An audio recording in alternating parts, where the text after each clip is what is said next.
Hello everyone, you're watching the news here on Press TV. I'm Hassan Tabakoli in Tehran. Thanks for joining us. The leader of Iran's Islamic Revolution says neither presidential candidates nor their supporters are responsible for vandalizing public property. Ayatollah Sayyid Ali Khamenei said all candidates back the principles of the Islamic Republic and peace in the country. He advised political figures to adopt a clear stance towards the post-election violence and unanimously withstand it.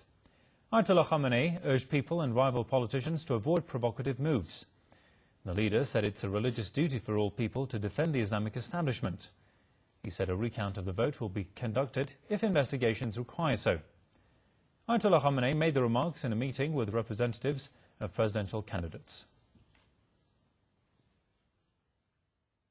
Meanwhile, supporters of the president, Mahmoud Ahmadinejad, have held a massive rally in Tehran. The event took place in Balias Square in central Tehran, a day after a march in support of defeated presidential candidate Mir Hossein Mousavi.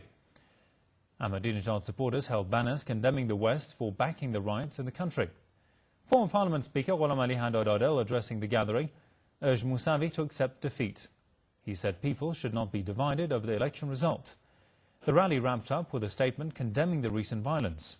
The statement accused the US, Israel and Britain of interfering in Iran's internal affairs and plotting against it. Meanwhile, Mousavi's supporters converged on streets near the venue of the rally in spite of Mousavi advising them against it. Mousavi has urged his supporters to avoid what he described a trap of planned clashes.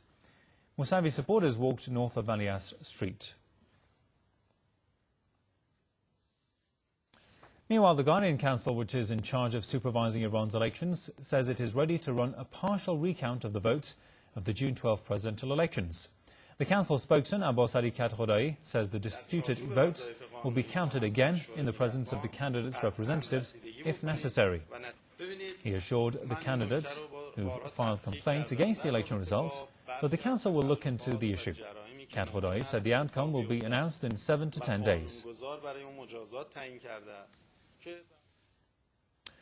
At least 7 people have been killed and dozens of others injured as a result of an attack on a military post in the capital Tehran. The incident took place near the site of a rally by the supporters of Mir Hossein Mousavi in central Tehran. It happened after the demonstrators were returning from the rally. The attackers were reportedly trying to loot weapons and vandalize public and government properties. Also, there have been sporadic shootings in the area. The incident is under investigation now. Meanwhile, Tehran's police chief said security forces have arrested a number of armed rioters in connection with recent clashes in Tehran. Ahmad Reza Radon said some explosives and guns have been seized from them.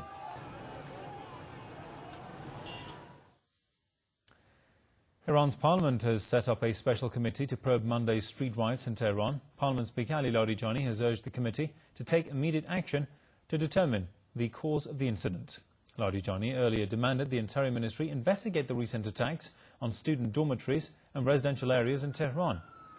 He urged the Interior Ministry to report the result of its probe to the Parliament. Police say they've arrested the main people behind the riots. They say the detained individuals who were arrested with explosives and guns have confessed they had premeditated plans to create chaos. Iran's foreign ministry has summoned ambassadors of several European countries to Tehran. Among those summoned was the British ambassador Simon Gass. The ministry condemned the remarks of the British Prime Minister and Foreign Secretary about Iran's presidential election as unreal, biased and treacherous. The Iranian Foreign Ministry also summoned the Czech charge d'affaires, who represents the European Union, to protest interventionist and insulting statements made by the Union. Ambassadors of Germany, Italy and the Netherlands also were summoned. They were criticised for their biased position towards the issue.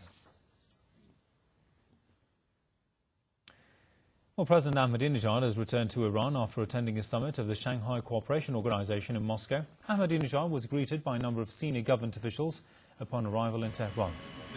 While in Moscow, the Iranian president said the age of empires is over and global capitalism is declining. Ahmadinejad said the Shanghai Cooperation